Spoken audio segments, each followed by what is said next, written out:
So let's start the questions. आइए question शुरू करते हैं। दिख रहा है आपको ना? दिख रहा है, ठीक है। तो there was an interesting article in the newspaper. एक इंटरेस्टिंग आर्टिकल था न्यूज़पेपर में about the dangers to an environment. सबसे पहले सेंटेंस का अर्थ समझना पड़ता है, नहीं समझोगे तो कैसे बताओगे क्या गलती है। तो एक इंटरेस्टिंग आर्टिकल या लेख था इन द न्यूज़पेपर में अबाउट द डेंजर्स, खतरों के बारे में। टू एन इन्वायरमेंट कैसे होगा? टू द इन्वायरमेंट होगा ना। इन्वायरमेंट तो एक ही है, कई सारे इन्वायरमेंट नहीं है, एक ही इन्वायरमेंट है, पर्यावरण एक ही है। तो क्या होना चाहिए? यहां होना चाहिए कि द इन्वायरमेंट।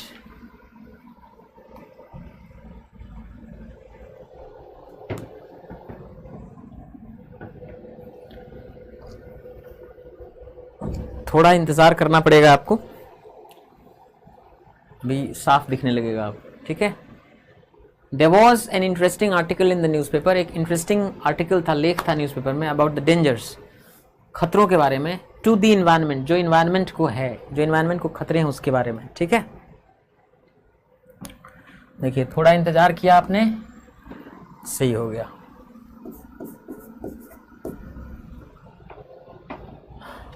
तो कहाँ गलत है? तो इसी में गलत है, यहाँ।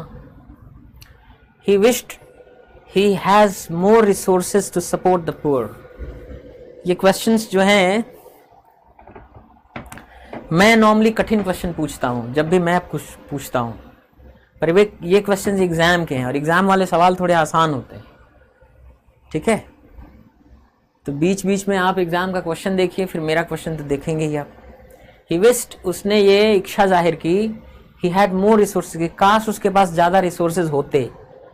आपको मालूम है कि विश क्रिया के साथ, विश मतलब इच्छा करना, उसके साथ जब आप इमेजिनेशन या कल्पना करते हैं तो प्रेजेंट सिचुएशन में भी कोई चीज़ की आप कल्पना कर रहे हैं तो उसके लिए पास्ट डेफिनिट टेंस ही लगता है।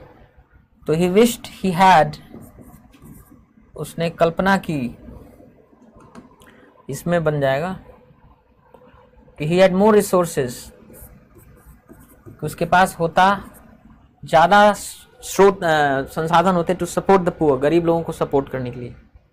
he wished he is having more resources, गलत है। he wished he wished he had more resources। she was laughing from the dash exuberance of the performance। exuberance क्या है? नाउन है, इसके लिए आपको एडजेक्टिव लिखना है। कौन सा एडजेक्टिव लिखेंगे बताइए? You have choices. बोलो हंस रही थी, from the dash exuberance of the performance, perfect exuberance of the performance, share exuberance of the performance, utter exuberance of the performance, total exuberance of the performance. देखिए perfect का मतलब होता है एकदम सटीक, संपूर्ण, जैसा चाहिए वैसा। शेयर का मतलब होता है जब किसी नाउन को एम्फेसाइज करना होता है ना, उस पर जोर देना हो कि शुद्ध एक्सुबरेंस की वजह से वो हंस रही थी। अटर का अर्थ भी शुद्ध होता है, ये भी किसी नाउन को एम्फसाइज करने का काम करता है। टोटल मतलब संपूर्ण। तो अटर जो होता है ये नेगेटिव चीज़ों के लिए आता है, शेयर जो है नेगेटिव पॉजिटिव सबके लिए आता है। तो जाहिर सी बात है कि एक्सुबरेंस की बात हो रही है। परफॉर्मेंस जो उसने करी, परफॉर्मेंस से जो एक्सुबरेंस क्या होता है कि कॉन्फिडेंस और हैप्पीनेस दोनों का मिला जुला जो भाव होता है उसको एक्सुबरेंस बोलते हैं। तो शी वॉज लाफिंग, वो हंस रही थी, ठीक है, वो हंस रही थी from the share exuberance, from the share exuberance of the performance. Performance से जो एक शुद्ध एक्सुबरेंस उसको मिल रहा था, एक उत्साह और उत्साह का जो भाव था, उसकी वजह से वो हंस रही थी। mentally strong people do not dash to suicide over trivial issues। देखिए मेकअप का मतलब क्या होता है? मेकअप का मतलब होता है गढ़ना, झूठ मूठ का, मैन्युफैक्चर करना। मेकअप फॉर समथिंग, मेकअप मतलब ये भी होता है कि भरपाई करना किसी चीज़ की। गिव इन मतलब होता है हार मान जाना, हथियार डाल देना। कंसीव ऑन, कंसीव का मतलब है किसी चीज़ के बारे में विचार करना। फॉल इन, फॉल इन का मतलब होता है कि जो हुक्म है हुक्म मान लेना, आज्ञा मान लेना। कोई आदमी विद्रोह कर रहा था कि नहीं करेंगे, लेकिन अंततः ही फेल इन, मतलब वो आज्ञा मानने को तैयार हो गया। तो जो मेंटली स्ट्रांग पीपल होते हैं, they do not give in, वो हार नहीं मानते। टू सुसाइड, सुसाइड के सामने हथियार नहीं डालते। ओवर ट्रिवियल इश्यूज, तुच्छ बातों को लेकर के सुसाइड नहीं करते हैं।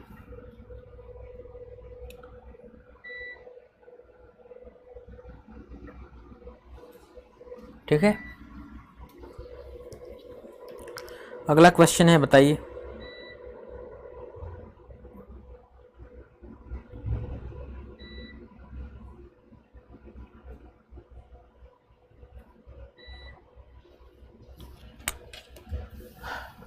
He lived close to the train station. वो रहते थे स्टेशन के नजदीक। क्लोज या क्लोज टू, क्लोज एडजेक्टिव है, टू प्रपोजिशन है। He lived close to the station, train station, वो ट्रेन स्टेशन के नज़दीक रहते थे। येट ट्रेवल बाय बस, फिर भी वो ट्रैवल करते थे बस से।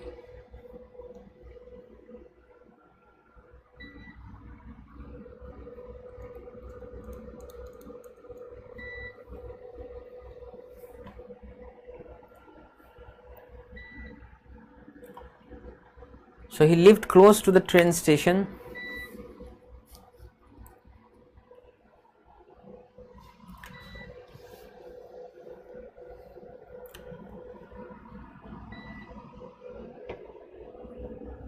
Yet traveled by bus. वैसे कॉमा और येट दोनों एक साथ नहीं लिखना चाहिए था, पर ये माइनर मिस्टेक है। तो he lived close to the train station, minor क्या, मिस्टेक तो मिस्टेक ही होता है, लेकिन फिर भी चल जाएगा कि वो ट्रेन स्टेशन के नज़दीक रहता था। येट ट्रैवल बाय बस, फिर भी वो ट्रैवल करता था बस से। ये येट बड़ा अजीब चीज़ होता है, ये कोऑर्डिनेटिंग कंजंक्शन भी होता है, ये एडवर्ब का भी काम करता है। कौन सा एडवर्ब? कंजंक्ट एडवर्ब का काम करता है, कंजंक्ट एडवर्बियल का काम करता है। तो इसमें कोई एरर नहीं है। वो रहता था ट्रेन स्टेशन के नज़दीक, येट ट्रैवल बाय बस, फिर भी जाता था बस से ही। व्हाट इज, कोई एरर नहीं है इसमें। अब आप कहेंगे कि सर येट कोऑर्डिनेटिंग कंजंक्शन तो है, ठीक है, पर सब्जेक्ट कहाँ है? कोऑर्डिनेटिंग कंजंक्शन से जब जुड़े होते हैं ना दो मेन क्लॉजेस, अगर सब्जेक्ट कॉमन होता है तो दूसरे का सब्जेक्ट लिखने की ज़रूरत नहीं है। यहाँ अपने आप ये इमेजिन कर लीजिए कि यहाँ सब्जेक्ट है, वो क्या है? ही ऑलरेडी वहाँ पे मान लीजिए कि he lived close to the train station, वो रहता था ट्रेन स्टेशन के नज़दीक। येट ट्रैवल बाय बस, मतलब येट ही ट्रैवल बाय बस, फिर भी वो ट्रैवल करता था बस से। What is the main cause of coral bleaching? What is the main cause of coral bleaching in the great barrier reef? ये तो मैंने सवाल पूछा था, गलती से ही आ गया है।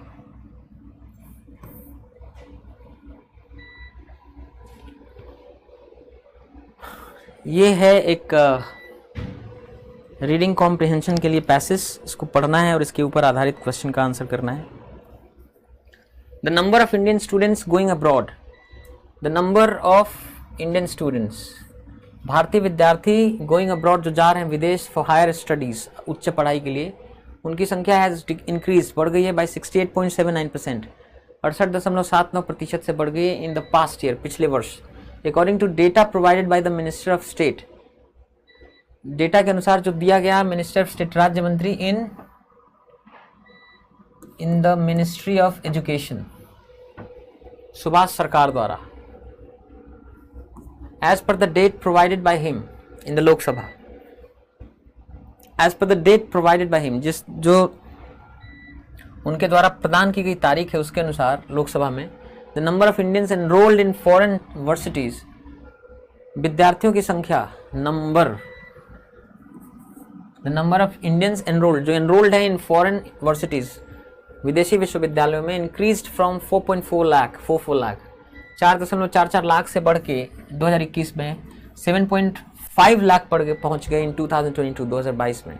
ही क्लैरिफाइड दैट, उन्होंने यह स्पष्ट किया कि while the Bureau of Immigration and Ministry of Home Affairs maintain departure and arrival data of Indians, उन्होंने इस बात को स्पष्ट किया कि जबकि ब्यूरो ऑफ इमिग्रेशन ब्यूरो और ministry of home affairs maintain करते हैं departure and arrival data of Indians, उनके जाने आने का data, there is no index for capturing, कोई ऐसा मापक नहीं है कि कैप्चर कर सके, माप सके दी कैटेगरी ऑफ इंडियंस, भारतीयों की वो category going abroad for higher education, जो हायर एजुकेशन के लिए विदेश जा रहे हैं। Purpose of Indians going abroad, उद्देश्य क्या है इंडियंस का विदेश जाने का? फॉर हायर एजुकेशन, एजुकेशन के लिए, मतलब उद्देश्य इंडियंस का गोइंग अब्रॉड जो विदेश जा रहे हैं फॉर हायर एजुकेशन, उच्च शिक्षा के लिए, उनका उद्देश्य इज कैप्चर्ड मैनुअली, उसको मैनुअली कैप्चर किया जाता है, इसका मापा जाता है, बेस्ड आधारित होता है either on their verbal disclosure, या तो उनके वर्बल डिस्क्लोजर पे जो बताते हैं, और द टाइप ऑफ वीजा, जिस तरह का visa of the destination country का प्रोड्यूस्ड बाय देम, जो दिखाते हैं at the time of immigration clearance, immigration clearance के टाइम पे सरकार ने बताया। According to the data provided by the ministry, जो डेटा प्रोवाइड की गई है, प्रदान की गई मिनिस्ट्री द्वारा, उसके अनुसार the number of Indian nationals, जो नंबर है, संख्या है इंडियन नेशनल्स का, भारत के लोगों का, इंक्रीज बढ़ गया फ्रॉम 4.54 लाख, 4.54 लाख इन 2017 से बढ़ के 5.17 लाख पहुंच गया इन 2018 में। There was a significant increase in 2019 as well, एक बहुत बड़ी बढ़ोतरी हुई 2019 में भी, with 5.86 lakh students flying out of the country, उड़ के गए बाहर देश से। हाउएवर, हालांकि ड्यूरिंग द कोविड पैंडेमिक के दौरान the number of Indian nationals, भारतीय निवासियों की, भारतीय जो नागरिक है उनकी संख्या इन फॉरेन यूनिवर्सिटीज, जो फॉरेन यूनिवर्सिटीज में है, उनकी संख्या 100 ड्रास्टिक डिप, उसमें बहुत बड़ी गिरावट हुई देखी, एज ओनली 2.59 लाख स्टूडेंट्स, क्योंकि केवल 2.59 लाख स्टूडेंट्स इन 2021 में, विद 4.44 लाख रजिस्ट्रेशन, जिनमें 4.44 लाख रजिस्ट्रेशन थे, उसमें उतने ही बच्चे, बहुत 2.59 लाख ही बच्चे विदेश में थे। However the number has significantly jumped, लेकिन जो संख्या है ये बहुत ज़्यादा जंप कर गई है, तो 7.5 लाख पहुंच गई है इन 2022 में। तो the increase in the number of Indian nationals, जो बढ़ोतरी हो रही है भारतीय नागरिकों की संख्या में अब्रॉड, विदेश में, corresponds with the largest immigration, ये करेस्पॉन्स के संबंध रखता है विद द लार्जेस्ट इमिग्रेशन, सबसे ज़्यादा जो इमिग्रेशन है, रिपोर्ट्स, खबरें हैं from some of the popular study abroad destinations, कुछ जो बहुत पॉपुलर विदेश जाके पढ़ने वाले डेस्टिनेशंस में सच है, जैसे कि the US, UK and Australia, वहाँ जो रिपोर्ट है कि सबसे ज़्यादा इमिग्रेशन हो रहा है, उससे करस्पॉन्ड करता है ये रिपोर्ट कि भारतीय नेशनल्स भी बहुत ज़्यादा जा रहे हैं पढ़ने।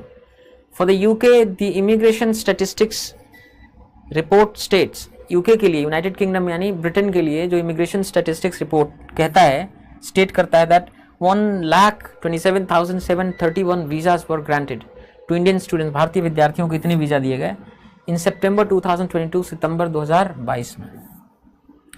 एन इंक्रीज ऑफ 93,470 अगेंस्ट 34,261 इन 2009, जो 34,261 था 2019 में, उसके मुकाबले बढ़ के 93,470 पहुंच गया, यानी 273% का इंक्रीज, इजाफा हुआ वहाँ स्टूडेंट्स की संख्या में। सिमिलरली उसी प्रकार से इन द यूएस में the number of Indian students की जो संख्या है हैज़ मोर देन डबल्ड, वो डबल से भी ज़्यादा हो गई है। यूएस में इंडियन स्टूडेंट्स की संख्या डबल से भी ज़्यादा हुई है। And the open doors report 2022 has predicted,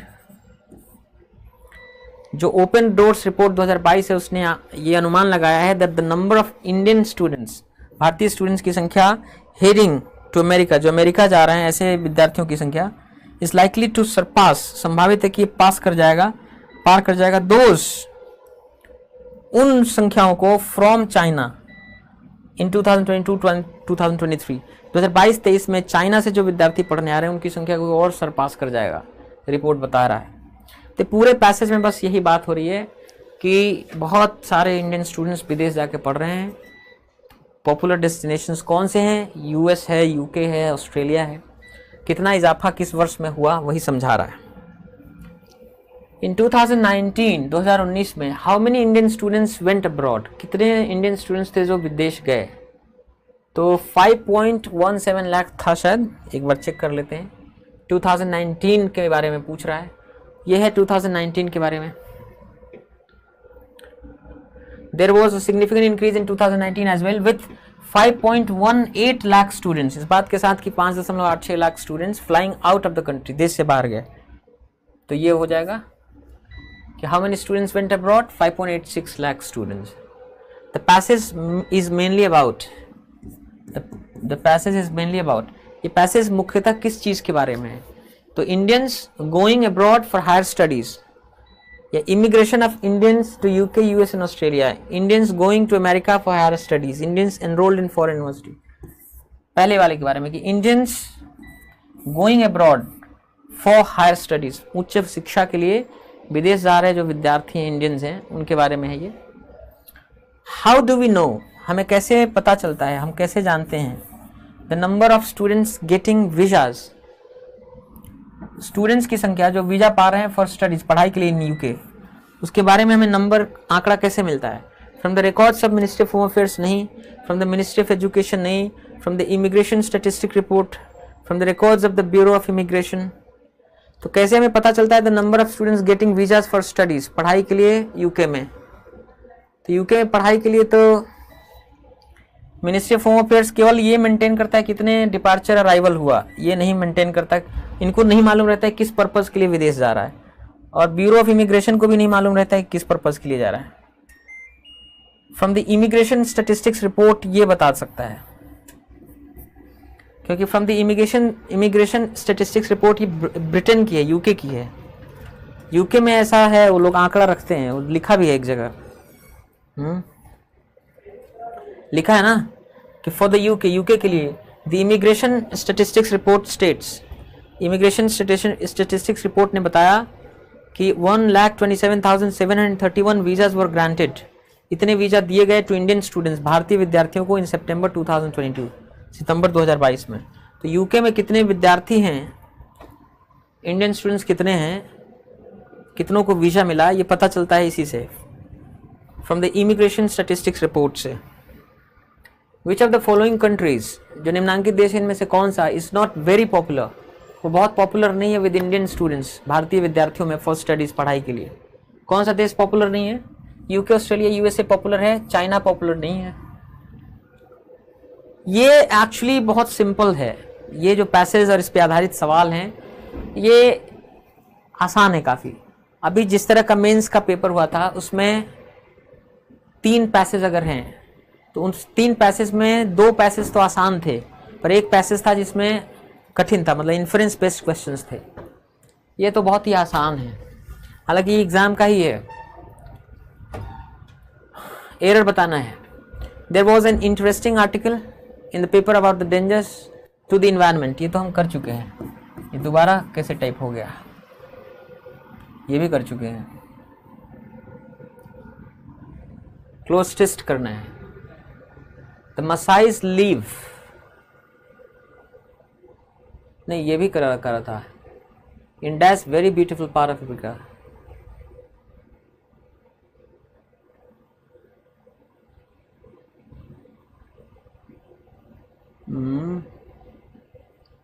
नहीं ये भी करा दिया था हमने।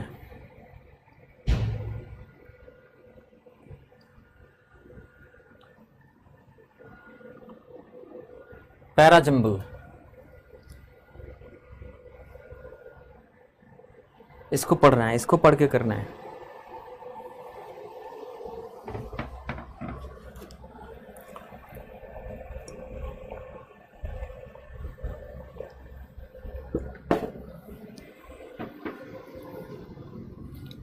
The principles that emerged from those trials, जो भी सिद्धांत उभर के आए फ्रॉम दोज ट्रायल्स, उन ट्रायल्स या मुकदमों से, known as the Nuremberg code, जिन्हें न्यूरेमबर्ग कोड के नाम से जाना जाता है, are broadly applicable to many types of health related research. वो एप्लीकेबल हैं to many types of health related research, कई तरह के हेल्थ रिलेटेड रिसर्च है उन पे एप्लीकेबल हैं, इन्वॉल्विंग ह्यूमन पार्टिसिपेंट, जिसमें ह्यूमन पार्टिसिपेंट शामिल हैं, इंक्लूडिंग क्लिनिकल ट्रायल्स, जिसमें क्लिनिकल ट्रायल्स भी है कि किसी दवा का प्रभाव किस तरह से पड़ रहा है आदमी पर। The growing breadth and complexity of contemporary health challenges, जो एक बढ़ता हुआ ब्रेथ मतलब होता है क्षेत्र, लंबाई चौड़ाई, एंड कॉम्प्लेक्सिटी और जो जटिलता है ऑफ कंटेम्प्रेरी हेल्थ चैलेंजेस, वर्तमान समय में जो स्वास्थ्य संबंधी चुनौतियां हैं उनकी बढ़ती हुई, उनका बढ़ता हुआ दायरा और जटिलता, have produced a range of difficult questions, इन्होंने कई तरह के डिफिकल्ट क्वेश्चंस को प्रोड्यूस किया है, that can not always be adequately addressed, जिनको हमेशा अच्छे से एड्रेस नहीं किया जा सकता है, समाधान नहीं किया जा सकता है, बाय रिलाइंग एक्सक्लूसिवली, अगर हम केवल रिलाई करें, निर्भर करें ऑन एग्जिस्टिंग पॉलिसीज, वर्तमान नीतियों पर, गाइडलाइंस पर और कोड्स ऑफ कंडक्ट पर। रिसेंट फॉर्मल एफर्ट्स, हालिया जो औपचारिक प्रयास थे to articulate international standards of ethics, कि जिसकी स्पष्ट किया जाए एक अंतर्राष्ट्रीय स्तर का ethics applicable to health and health care, जो एप्लीकेबल हो, लागू किया जा सके हेल्थ और हेल्थ केयर पे, कैन बी ट्रेस्ड, ऐसा प्रयास को ट्रेस किया जा सकता है, इसकी जड़ जाती है to the Nuremberg trials of 1947, जो न्यूरेमबर्ग ट्रायल्स हुए थे 1947 में, वहां तक इसका जड़ जाता है, ड्यूरिंग विच, जिसके दौरान the horrors of Nazi medical experiments came to light, जो वहां आतंक था नाजी मेडिकल एक्सपेरिमेंट्स का प्रकाश में आया था।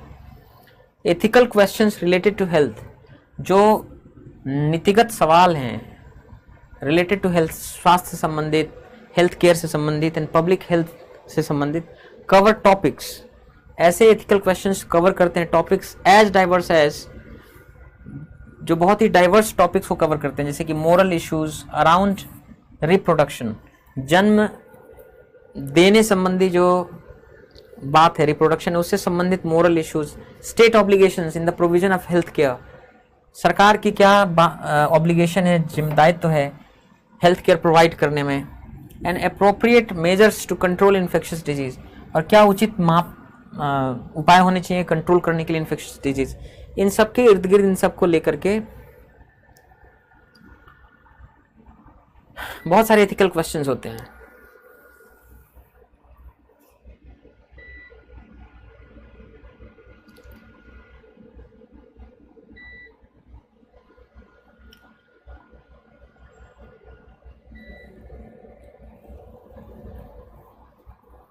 देखिए लास्ट में पी होना चाहिए,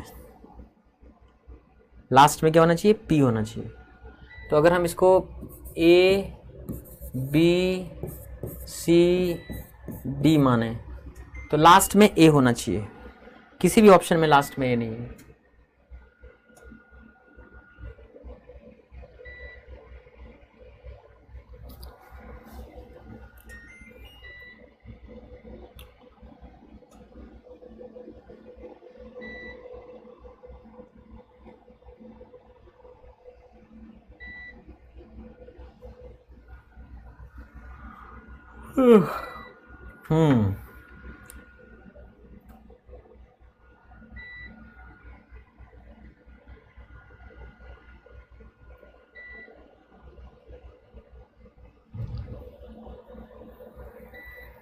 देखिए जो लिखा है रिसेंट फॉर्मल एफर्ट्स, हालिया जो एक औपचारिक प्रयास है आर्टिकुलेट करने का, बनाने का international standards of ethics applicable जो हो हेल्थ और हेल्थ केयर पे, कैन बी ट्रेस्ड, इस प्रयास की जड़ देखी जा सकती है न्यूरेमबर्ग ट्रायल जो 1947 में हुआ था उससे, ड्यूरिंग विच, जिसके दौरान the horrors of Nazi medical experiments came to light. C से ए मिल रहा है, the principles that emerged from those trials, और जो प्रिंसिपल्स निकले उस ट्रायल से, known as the Nuremberg code, जिन्हें हम न्यूरेमबर्ग कोड के नाम से जानते हैं, are broadly applicable to many types of health related research involving. तो सी के बाद ए, सी के साथ तुरंत ए आना जरूरी है। कोई ऐसा ऑप्शन देखिए जहां सी के तुरंत ए आए, आंख मूंद के कर दीजिए, यही एक, क्योंकि कहीं सी के साथ ए नहीं है इमीडिएटली। अब आप मिला भी सकते हैं, आंख मूंद के कर तो दिया, एक बार आंख खोल के मिला लीजिए, ठीक है। तो सबसे पहले आप डी देखिए कि ethical questions related to health, health care and public health, जो नीतिगत सवाल हैं, एथिकल मतलब नैतिकता, नैतिकता संबंधी जो सवाल हैं, जिनका संबंध है हेल्थ केयर से, पब्लिक हेल्थ कवर से, पब्लिक हेल्थ केयर टॉपिक से। एज डाइवर्स, जो इतना डाइवर्स एज, जैसे कि मोरल इश्यूज हैं रिप्रोडक्शन को लेकर, स्टेट ऑब्लिगेशन क्या है हेल्थ केयर को लेकर, अप्रोप्रिएट मेजर्स टू कंट्रोल। तो एथिकल क्वेश्चंस जो related to health care and public health cover करते हैं, ये कवर करते हैं टॉपिक्स जो इतने डाइवर्स हैं, अनेक अनेक तरह के टॉपिक्स। फिर सी, हालिया फॉर्मल एफर्ट्स के आर्टिकुलेट करा जाए एक international standards of ethics applicable to health और हेल्थ केयर। इसकी जड़ देखी जा सकती है न्यूरेमबर्ग ट्रायल्स में जो 1947 में हुआ था, ड्यूरिंग विच, जिसके दौरान the horrors of Nazi medical experiments, नाजियों द्वारा जो मेडिकल एक्सपेरिमेंट किए गए उनके हॉरर केम टू लाइट, प्रकाश में आए थे। फिर A, principles that emerged from those trials, उन ट्रायल्स से जो सिद्धांत निकले थे, known as the Nuremberg code, जिन्हें न्यूरेमबर्ग कोड के नाम से जानते हैं, वही प्रिंसिपल्स आर ब्रॉडली एप्लीकेबल, है ना, मोटे तौर पे एप्लीकेबल होता है to many types of health related research. कई तरह के हेल्थ रिलेटेड रिसर्च में वो नियम लागू होते हैं जिसमें ह्यूमन पार्टिसिपेंट शामिल हैं, जिस इंक्लूडिंग क्लिनिकल ट्रायल्स, जिसमें क्लिनिकल ट्रायल्स भी शामिल हैं। फिर B, the growing breadth and complexity of contemporary health challenges, जो एक बढ़ता दायरा और जटिलता है कंटेम्प्रेरी हेल्थ चैलेंजेस का, है produced a range of difficult questions, इन्होंने कई तरह के कठिन सवाल पैदा किए हैं, that can not always be adequately address, इनको आप पर्याप्त रूप से हमेशा समाधान नहीं कर सकते बाय रिलाइंग ओनली या एक्सक्लूसिवली ऑन एग्जिस्टिंग पॉलिसीज, केवल वर्तमान में जो पॉलिसीज हैं, गाइडलाइंस हैं, कोड्स ऑफ कंडक्ट हैं, उन्हीं पर आधारित होकर इनका समाधान नहीं हो सकता। एकदम सही बैठ रहा है, सो DCAB is the right answer. Many fitness trainers encourage their clients, बहुत सारे फिटनेस ट्रेनर्स हैं जो इनकरेज करते हैं अपने क्लाइंट्स को, प्रोत्साहित करते हैं, टू इंक्लूड दीज फूड्स, कि वो शामिल करें इन भोजनों को इन देयर डाइट, अपने डाइट में, टू बिल्ड मसल बनाने के लिए। कौन से फूड को शामिल करने के लिए बात करते हैं तो पता नहीं चला। Power foods can be included in your everyday diet in a variety of veg, power foods को शामिल किया जा सकता है आपके हर दिन के रोजमर्रा के डाइट में in a variety of ways, कई तरीके से। The secret to getting the most out of power foods, जो सीक्रेट है to getting the most out of power foods से ज़्यादा पाने का जो सीक्रेट है, इज ऑफ कोर्स, वो बेशक है, knowing how to cook them properly, कैसे हम इन्हें प्रॉपरली कुक करें, बाइंग सीजनल प्रोड्यूस, सीजनल उपज खरीदें, and recognising your preferred flavour profile, और पहचाने कि आपका प्रीफर्ड, ज़्यादा पसंदीदा फ्लेवर्ड प्रोफाइल क्या है। मतलब फ्लेवर प्रोफाइल का मतलब स्वाद संबंधी कौन सी चीज़ है जो आप पसंद करते हैं। Power foods are high in nutrients, power foods जो होते हैं पोषक तत्वों से भरे होते हैं, जैसे कि फाइबर, पोटेशियम और मिनरल्स। तो देखिए, सबसे पहले पावर फूड क्या है, इसी से बात शुरू होगी। पहले तो इसका बदल लेते हैं, ये ए है, ये बी है, ये सी है, ये डी है। तो पहले डी से बात शुरू होगी। पावर फूड होता क्या है? ये हाई न्यूट्रिएंट्स होते हैं जिसमें फाइबर, पोटेशियम, मिनरल्स होते हैं। उसके बाद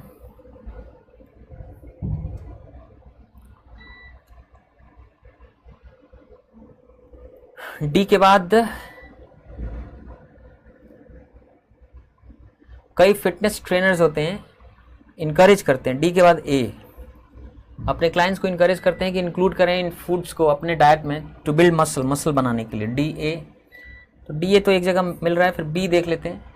पावर फूड्स को शामिल कर सकते हैं एवरीडे डाइट में in a variety of ways, कई तरीकों से। और फिर लास्ट में सी, और सीक्रेट क्या है? Getting the most out of power foods, इनसे ज़्यादा से ज़्यादा लाभ लेने का सीक्रेट है ऑफ कोर्स कि नोइंग, ये जानना how to cook them properly, कैसे उन्हें प्रॉपरली कुक करें, सीजनल फ्रूट खरीदें और अपने प्रेफर्ड फ्लेवर प्रोफाइल को पहचानें।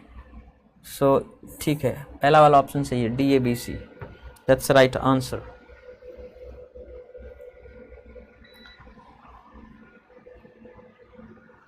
ये तो मैंने करा दिया था आपको, है ना। आप फिर भी एक बार बताइए, सबसे पहले क्या होगा कि सबसे पहले आर्टिस्ट ने क्रिएट किए, क्यू सबसे पहले होगा।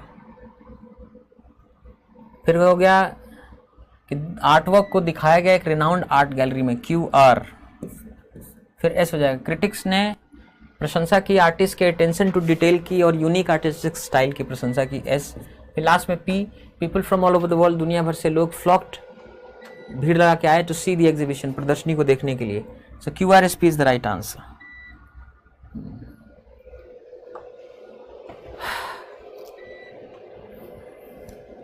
लाइट चली गई है, एसी बंद है, and it's very hot here. Fill the blanks. When we believe that, जब हम ये मानते हैं that our mind is thinking, कि हमारा दिमाग सोच रहा है, dash thoughts at the same time, एक ही समय में बहुत सारे थॉट सोच रहा है. What actually is happening is, जो वास्तव में हो रहा है इज दैट, वो ये है कि dash thoughts are dash in such quick dash so as to seem simultaneous. So when we believe that our mind is thinking, कि हमारा दिमाग सोच रहा है, homogeneous thoughts at the same time, challenging thoughts at the same time, uniform thoughts, multiple thoughts. मतलब ये पहले ही option से लग गया कि डी होगा, क्योंकि कोई तीनों में से होमोजीनियस, चैलेंजिंग, यूनिफॉर्म वहाँ सही नहीं लग रहा था. जब हम मानते हैं कि हमारा, फिर भी चेक तो करना पड़ता है. When we believe that our mind is thinking, जब हम मानते हैं कि हमारा दिमाग सोच रहा है मल्टीपल थॉट्स, कई तरह के विचारों को सोच रहा है एट द सेम टाइम, एक ही वक्त में, व्हाट एक्चुअली इज हैपनिंग, जो वास्तव में हो रहा है इज दैट, वो ये है कि myriad थॉट्स, अलग अलग तरह के थॉट्स आर ऑल्टरनेटिंग, ऑल्टरनेट हो रहे हैं, एक जा रहा है, एक आ रहा है, एक जा रहा है, इन सच क्विक सक्सेशन, इतनी जल्दी जल्दी से, सो एज टू सीम, कि वो लग रहे हैं साइमल्टेनियस हैं. बिल्कुल डी वाला ऑप्शन है जो करेक्ट होगा, है ना. जरा कह दीजिए पानी दे देगा. बिटवीन स्किला एंड कैरिब्डिस, ये तो बहुत ही फेमस ईडियम है. इसके इक्विवेलेंट एक और है idiom, between the devil and the deep blue sea. Between the devil and the deep blue sea, एक तरफ कुआं एक तरफ खाई वाली स्थिति. Between Scylla and the Charybdis, between Scylla and Charybdis, between two dangers, दो खतरों के बीच.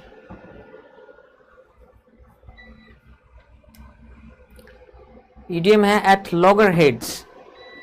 अगर दो लोग, if there are two people who are at loggerheads, मतलब एक दूसरे से टकराव की स्थिति में है वो. इन वंस एब्सेंस, किसी की अनुपस्थिति में. एट मर्सी, किसी की मर्सी पर, दया पर. डिसएग्रीइंग विथ, किसी के साथ असहमत हैं.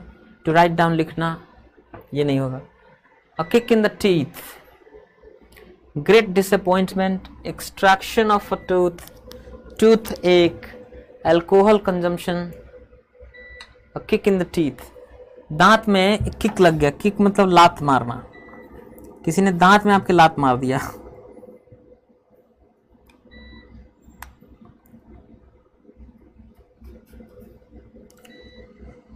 तो कोई चीज बहुत शॉकिंग है और डिसअपॉइंटिंग है. Something shocking and disappointing,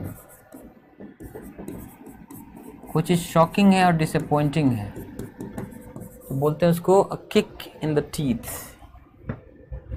great disappointment.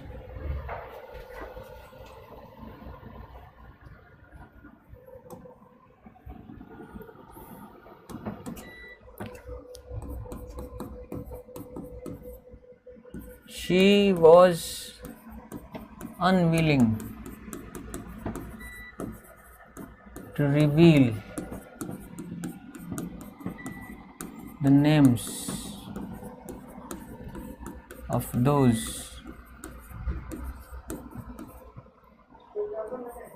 who harassed her.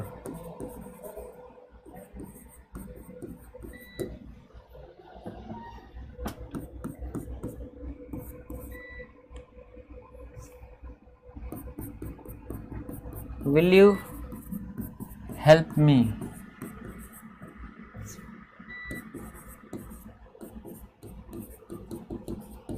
paint this wall?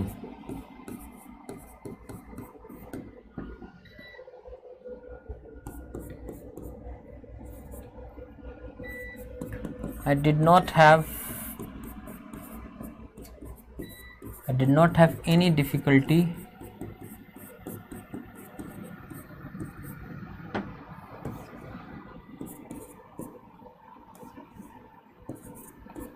traveling alone.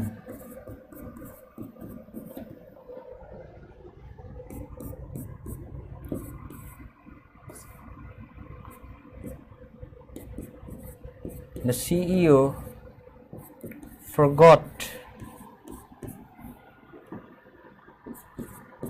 to have given me the project.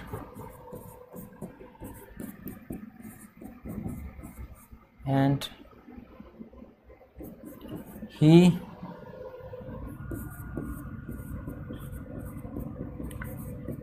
reassigned it to me.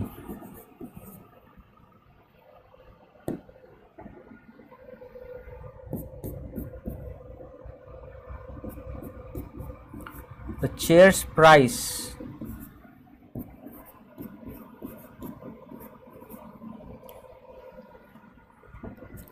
is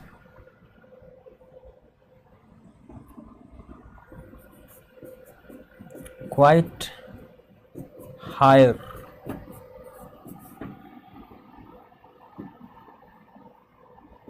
here.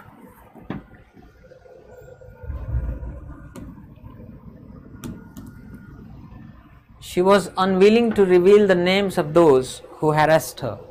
वो अनिच्छुक थी to reveal, उजागर करने में, बताने में, the names of those, उन लोगों का नाम, who harassed her, जो उसको परेशान किए, उनका नाम बताने के लिए तैयार नहीं थी. इसमें कुछ भी एरर नहीं है, नो एरर.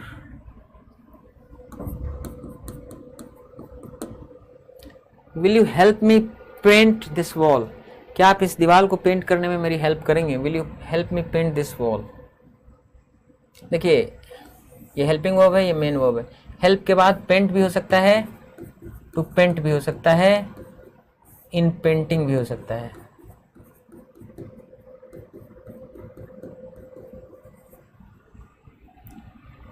करेक्ट है, नो एरर. क्या आप सहायता करेंगे मेरी इस दीवार को पेंट करने में? I did not have any difficulty. मुझे कोई कठिनाई नहीं हुई ट्रैवलिंग अलोन, अकेला ट्रैवल करने में. देखिए डिफिकल्टी वर्ड जो है ना, डिफिकल्टी के बाद ट्रैवलिंग भी हो सकता है, इन ट्रैवलिंग, डूइंग समथिंग भी हो सकता है, और इन डूइंग समथिंग भी हो सकता है. Both are correct. इसमें भी कोई एरर नहीं है, no error. The CEO forgot to have given me the project and he reassigned it to me. जो CEO थे भूल गए, क्या भूल गए? कि उन्होंने प्रोजेक्ट को मुझे दे रखा था. And he reassigned it to me, और उन्होंने दोबारा ये दे दिया मुझे. तो अगर आप कोई चीज़ कर लिए हैं और उसको भूल गए हैं तो फॉरगेट के बाद वर्ब का ING फॉर्म जिरंडियल नाउन आएगा.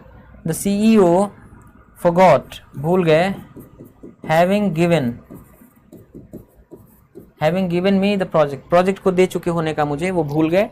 And he reassigned it to me, उन्होंने दोबारा सौंप दिया इसे मुझे. The chairs price is quite higher here, कुर्सी का जो कीमत है यहाँ काफ़ी ऊंचा है. पहली बात तो ये कि एपोस्ट्रोफी एस लगा करके पॉजिटिव केस नहीं बनाते, किसी थिंग के साथ नहीं लगाते एपोस्ट्रोफी एस. आदमी के साथ लगाते हैं, जानवर के साथ लगाते हैं, कोई ह्यूमन ऑर्गेनाइजेशन के साथ लगाते हैं, और कोई टाइम एक्सप्रेशन होता है उसके साथ लगाते हैं, या वर्थ शब्द के पहले जो वर्ड आता है उसके साथ एपोस्ट्रोफी एस लगाते हैं. तो ये होना चाहिए था कि the price of the chair, the price of the chair is quite higher. देखिए क्वाइट का इस्तेमाल comparative degree of adjective adverb के साथ नहीं होता है, केवल एक जगह होता है, क्वाइट बेटर. जब किसी का स्वास्थ्य पहले से बेहतर हो गया है तो वहाँ क्वाइट बेटर बोलते हैं. अदर देन दैट, उसके अलावा क्वाइट कहीं पे भी comparative degree of adjective adverb के साथ इस्तेमाल नहीं होता है. तो the price of the chair is much higher बोल सकते हैं. Comparative degree of adjective adverb के साथ कौन कौन से एडवर्ब लगते हैं? तो comparative degree of adjective adverb के साथ मच लग सकता है, much higher, far higher, rather higher, even higher, है ना. तो far, much, rather, very much, ठीक है. a lot, a little, any, no, ये सब एडवर्ब्स हैं जो comparative degree of adjective adverb के साथ लगते हैं. तो the price of the chair is much higher here, यहाँ कुर्सी की कीमत भाई बहुत ज़्यादा है.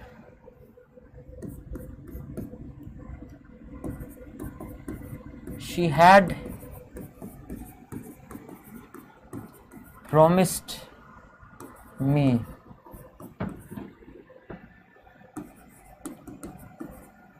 to give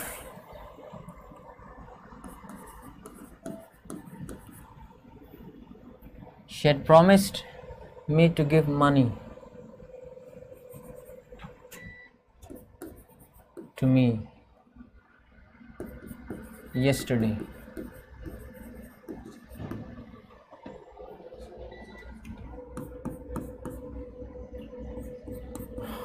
The planes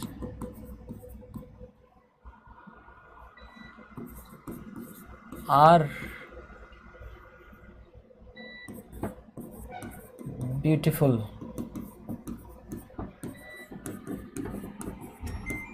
when they are lush green.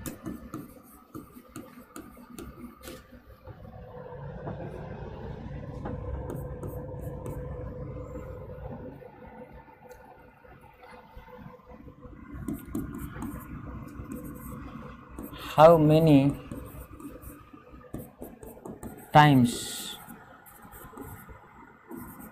do I need say that to you?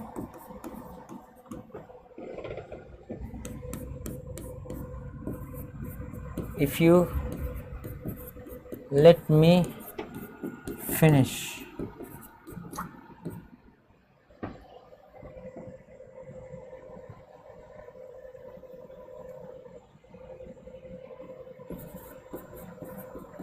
What I'm saying.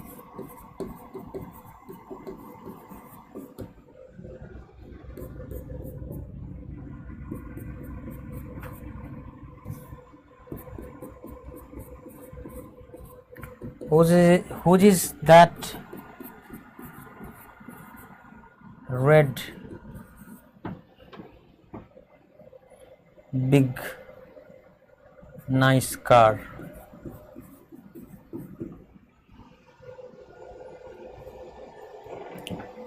बताइए, एरर बताइए.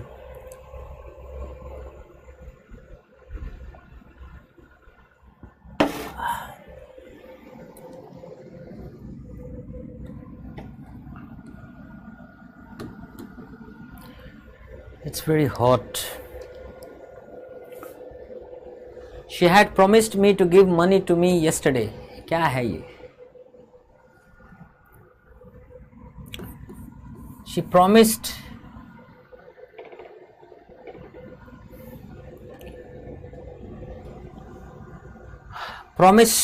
somebody to do something. ठीक है? She promised me to give money to me yesterday. ठीक है, कि उसने कल वादा किया. आपको बताएं yesterday जो है ना एडवर्बियल है. यहाँ ये क्या बता रहा है कि कोई काम आज से पीछे हुआ. एक बहुत इंपॉर्टेंट चीज़ ध्यान देना है. एक टाइमलाइन बनाते हैं, ये फ्यूचर की तरफ इंडिकेट करता है, ये पास्ट की तरफ इंडिकेट करता है. हम अभी यहाँ पे हैं, नाउ प्रेजेंट. तो अगर कोई काम पीछे हुआ कहीं पे भी तो पास्ट इंडेफिनिट है. पास्ट परफेक्ट कब है? देखिए, तो आज से पीछे किसी समय बिंदु पर पहुंच गए आप और उसके रेफरेंस में आज से पीछे किसी पॉइंट ऑफ टाइम के रेफरेंस में बात कर रहे हैं और उस टाइम के पहले कोई हुआ है, मतलब 2 बार आप पास्ट चले गए, यानी ये वाला एक्शन पास्ट परफेक्ट में है. तो इसमें आपने वादा किया मुझे पैसा देने का, ये तो एक ही बार पीछे जा रहे हैं, कल की बात हो रही है, पास्ट इंडेफिनिट टेंस होगा. वैसे भी येस्टरडे इस बात का इंडिकेशन है कि आज से एक बार आप पीछे गए, मतलब कल. 2 बार पीछे जाने की बात ही नहीं है. The plains are beautiful. The plains are beautiful when they are lush green. जो मैदानी क्षेत्र होते हैं वो सुंदर होते हैं. When they are lush green, जब वो बहुत हरे भरे होते हैं. ठीक है, इसमें कोई एरर नहीं है, no error.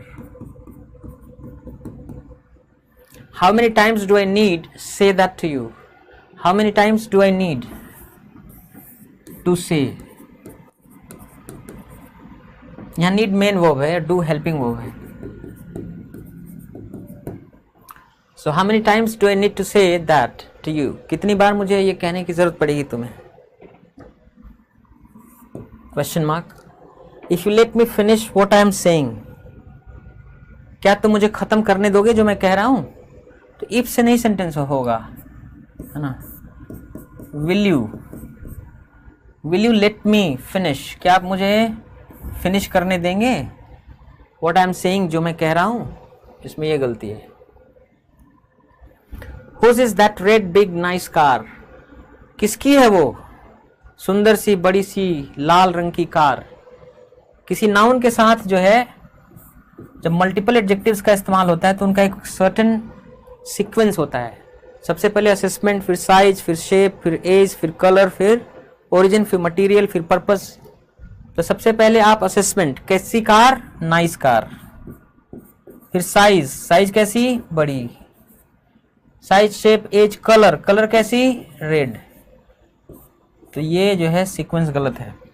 Whose is that nice big red car, वो किसकी है वो बड़ी सी अच्छी सी लाल कार, है ना.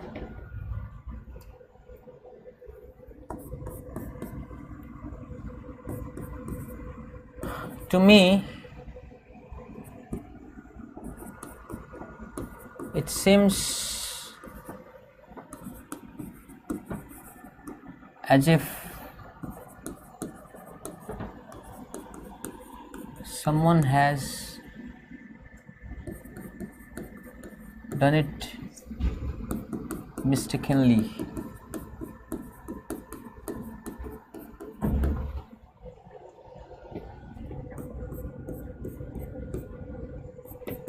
What is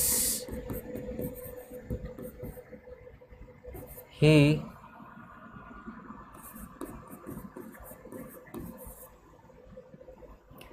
angry and jealous of?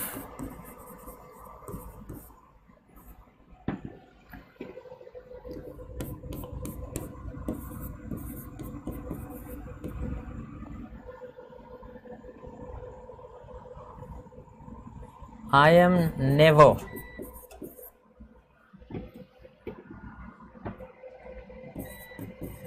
against truth ever.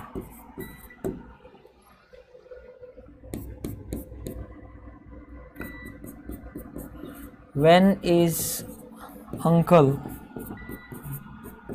likely to return back?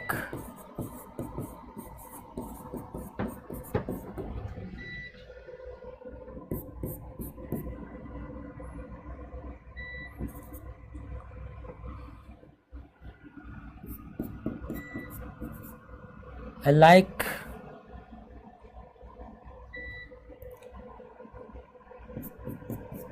like this place the most.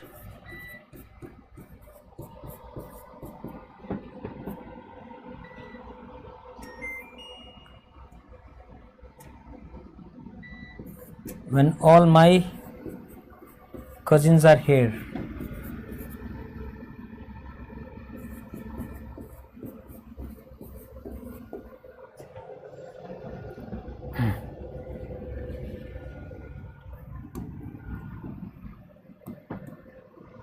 To me, मेरे लिए it seems, या मुझे ये लग रहा है as if मानो someone has done it mistakenly, किसी ने इसको गलती से कर दिया है.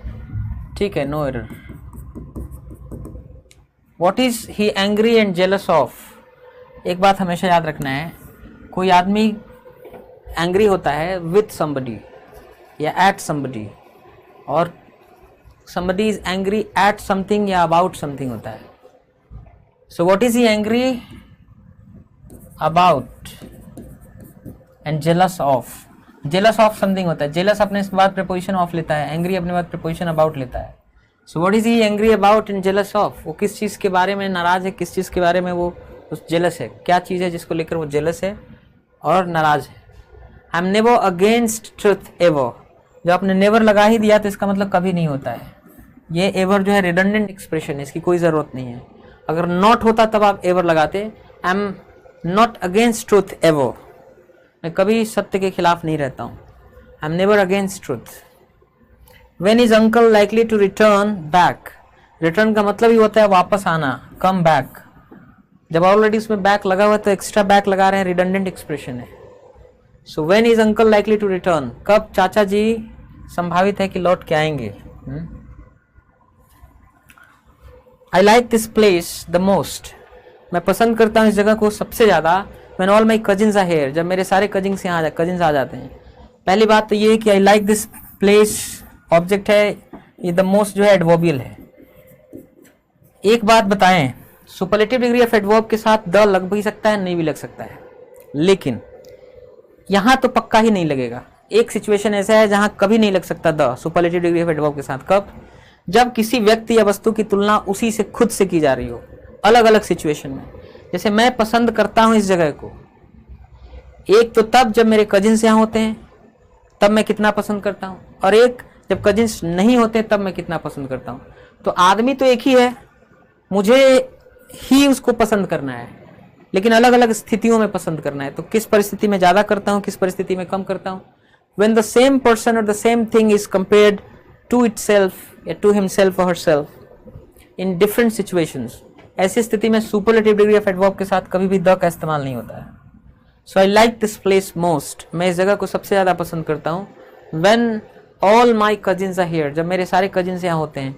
आपको मालूम है, मैंने बताया था कि नाउन के पहले ग्रुप बी डिटर्मिनर पहले आते हैं या ग्रुप ए डिटर्मिनर बाद में आते हैं।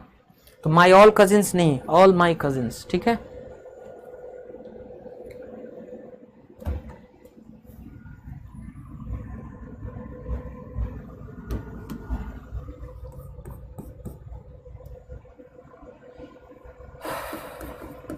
The truck driver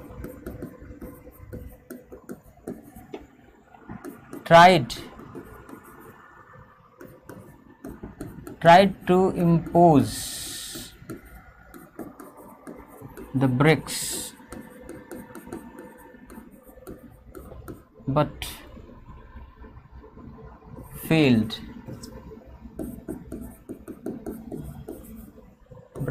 to do so.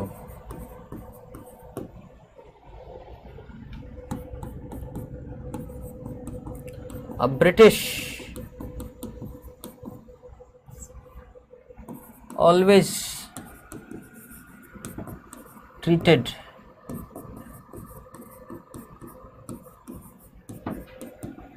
himself superior than an Indian.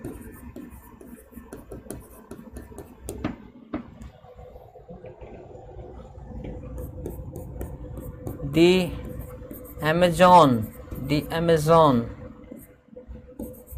Amazon forests are called the lungs of the earth.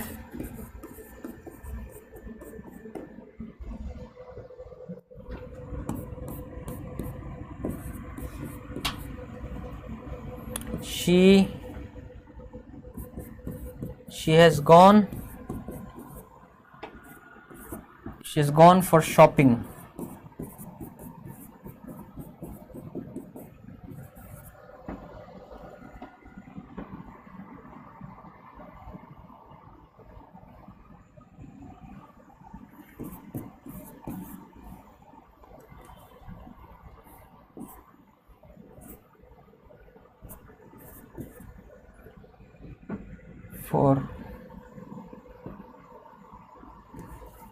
She's gone shopping and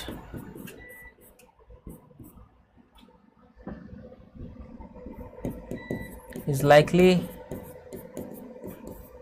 to be back by 8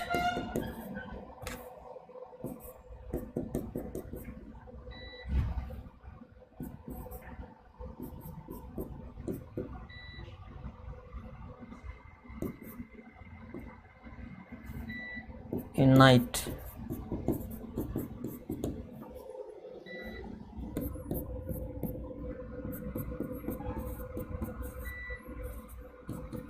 may know your name sir.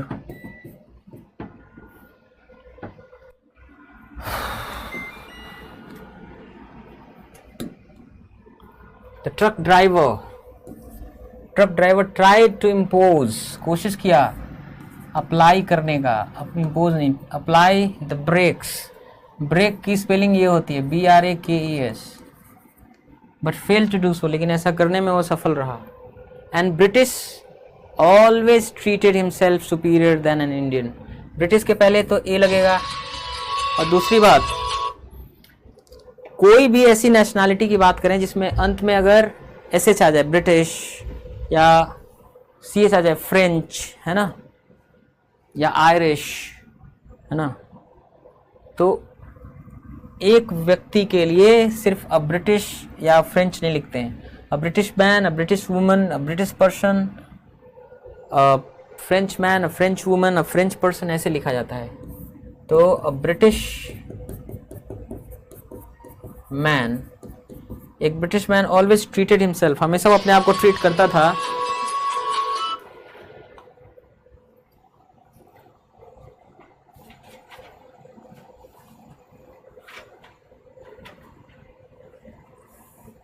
एक British man हमेशा अपने आप को treat करता था superior to an Indian, एक भारतीय से अपने आप को सुपीरियर मानता था। देखिए, junior, senior, superior, inferior, interior, exterior, ये पॉजिटिव डिग्री ऑफ एडजेक्टिव्स हैं, लेकिन कंपैरेटिव सेंस होता है इसमें।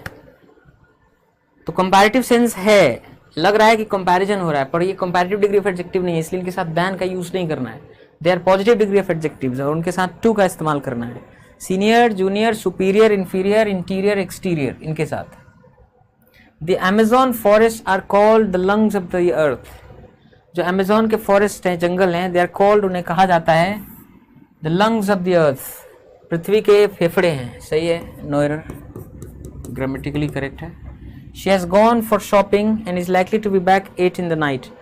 देखिए, शी इज गॉन, आपको बताएं गो के साथ क्या होता है। गो के साथ हमेशा आप लिखते हैं go shopping, go running, go fishing, go swimming, go jogging, go walking, go hitchhiking. Go hitchhiking का मतलब होता है कि लिफ्ट ले लेकर कहीं एक जगह से दूसरी जगह जाना, इसमें बीच में फॉर नहीं लगता है, ये इडियोमेटिक एक्सप्रेशंस हैं, ठीक है। Go for a walk, go for a swim, go for a run, ऐसा स्ट्रक्चर होता है इनका। बाकी गो फॉर अ शॉप नहीं बोल दो देना, गो फॉर अ शॉप नहीं, गो फॉर अ फिश नहीं। तो she is gone for shopping नहीं, शी इज गॉन शॉपिंग, वो खरीदारी करने गई है। And is likely to be back, और संभावित है वापस आने का 8 in the night। बाय लिखना चाहिए, बाय 8, 8 बजे तक। इन लिख दिया तब द लगना पड़ेगा। एट नाइट होता है, इन द नाइट होता है। At night, in the night. May I know your name sir, क्या मैं आपका नाम जान सकता हूँ सर? इसमें तो कोई भी गलती नहीं है, नो एरर है। So that's it for today, आज के लिए इतना ही। I'll see you tomorrow. Till then, take care of yourself. Bye bye.